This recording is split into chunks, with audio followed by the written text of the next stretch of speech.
첫 번째로 이제 물가 지수입니다. 물가, 지난 시간에 조금 나왔었는데요. 물가, 실제로 물가가 얼마 올랐습니다. 측정하는 거랑 별도로 우리가 느끼는 물가는 좀 달라요. 그러니까 물가 지수라는 게 소비자가 느끼는 물가 지수가 있고요. 조금 이따 이제 배우실 텐데, 뭐 생산자가 느끼는 거, 그 기업이 느끼는 거, 이런 거 있죠. TV에 이제 물가가 몇 프로 올랐습니다. 이런 거 나오는데, 다르죠. 그러니까 내가 사는 물건들은 더 올랐어. 그쵸?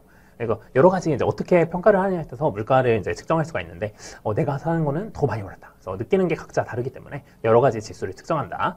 그 다음에 이제 뭐 월급은 또 잘 안 오르는 거. 그런 느낌이 있죠. 이런 것들에 좀 배워보겠습니다. 첫 번째 이제 물가 지수입니다. 보시면 시장에서 거래되는 개별 상품 아니면 서비스의 가격을 경제 생활에서 차지하는 중요도를 고려해서 산정된 비중으로 가중평균한 가격 지수예요. 그냥 뭐 짜장면이 올랐다고 해서 무조건 짜장면 100% 올렸으면 그냥 100% 상승 이렇게 하는 게 아니고요. 여러 가지 이제 물가 지수, 저희가 이제 많이 쓰는 상품들에 대해서 요거를 가중평균을 해서 이제 비중을 구해서 이런 것들 가격 지수로 만들었습니다. 그래서 이런 거 다 그냥 이 느낌 보시면 되겠고, 첫 번째로 제일 중요한 게 소비자 물가 지수입니다. CPI라고 하는데요. 컨슈머스 이제 프라이스 인덱스라고 해서 소비자 물가 지수인데, 보시면 가게가 일상생활을 영위하기 위해서 소비하는 상품 그리고 서비스의 가격 수준을 지수화한 물가 지수입니다. 그래서 여기 가게가 소비하는 품목 중에서 구입 비중이 높은 약 뭐 460여 개 품목들이 여기에 포함된다. 이렇게 써있고, 예를 들어서 햇반이 있을 거예요. 그 다음에 뭐 신라면 있겠죠. 그다음에 뭐 쌀, 뭐 이런 것도 있을 테고, 계란 있을 테고. 그러니까 가게가 많이 사는 것도 있잖아요. 그리고 뭐 의료 서비스 이런 것도 좀 있을 테고요. 이런 것들을 다 그 비중을 구해서 국가에서 이제 정한 기준에 따라서 460여 개. 요거를 통해서 이제 가격 지수를 정합니다. 그래서 이 460여 개가 많이 오르면은 물가 지수가 많이 올랐다. 이렇게 평가가 되고요. 그래서 이런 것들이 CPI다라고 보시면 되겠습니다. 다음 거 보시면 소비자 물가 지수는 계절적인 요인이나 일시적인 공급 충격 등으로 가격 변동성이 큰 식료품, 그 다음에 에너지가 포함되어 있어서 물가 상승의 지속적 여부를 판단하는데 제한된다. 요거 중요한 문장인데요. 한번 보시면 뭐 예를 들어서 계절적인 요인, 요거에 따라서 이제 가격이 많이 차이나는 것도 있고요. 그다음에 일시적인 공급 충격. 예를 들어서 계절적인 요인이라고 하면은 뭐 여름에 에어컨도 많이 있을 테고, 겨울에는 난방비도 많이 있을 테고, 또 그런데 들어가는 물건도 사는 게 있을 테고. 그다음에 예를 들어서 이런 거 뭐 특히 기름 가격 같은 게 그런데 기름 가격이 막 공급이 변동성이 크죠. 그다음에 뭐 식료품도 그렇고요. 에너지 아까 기름값 생각하시면 되겠죠. 그래서 난방비도 그렇지만 저희가 자동차에 기름 넣는 거 이런 거 다 소비자 물가 지수에 다 있단 말이에요. 근데 이런 것들이 변동이 너무 커요. 그래서 물가 상승의 지속성 여부를 판단하기에는 요 CPI로 보기에는 좀 제한적입니다. 그럼 어떻게 해야 되냐? 요거를 하는 게 또 있죠. 요거 중요한데요.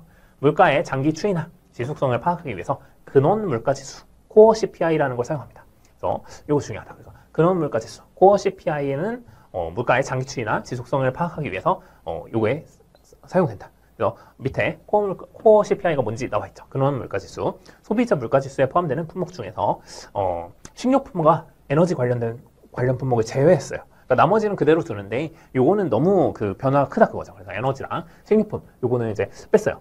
그래서 그런 거 있잖아요. 가끔 막 상추가 너무 비싸다든지 김치가 너무 비싸다든지 이런 것도 있기 때문에 그 영향 때문에 다른 사실 물가 지수, 물가가 얼마나 올랐나를 판단해야 되는데, 올해는 이제 김치가 너무 많이 올라버리면 다른 게 별로 안 올랐는데도 올해는 물가 지수가 많이 올랐다. 이렇게 평가될 수 있잖아요. 기름값도 마찬가지고요.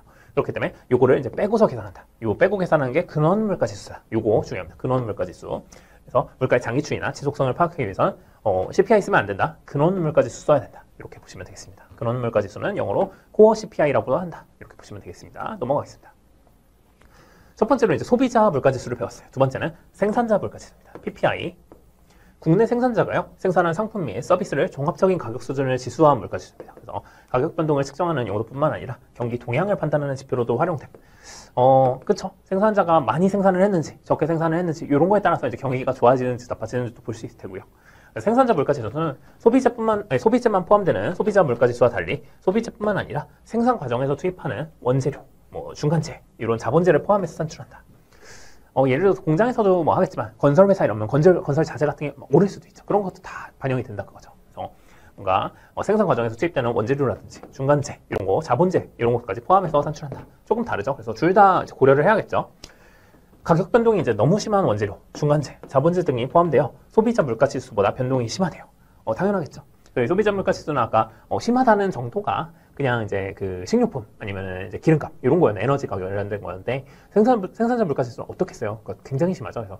그래서 중국에서 건설이 많다라고 하면은 철근 가격이라든지 시멘트 이런 게 엄청 비싸질 거예요. 그래서 이런 것들이 변동이 훨씬 소비자 물가 지수보다 심하다. 요거 아셔야 됩니다. 그래서 소비자 물가 지수보다 생산자 물가 지수가 변동이 심하다. 이런 이유로 한번 아시면 되겠고, 그래서 저희가 지금 소비자 물가 지수 CPI, 생산자 물가 지수 PPI 이렇게 두 가지 배웠습니다.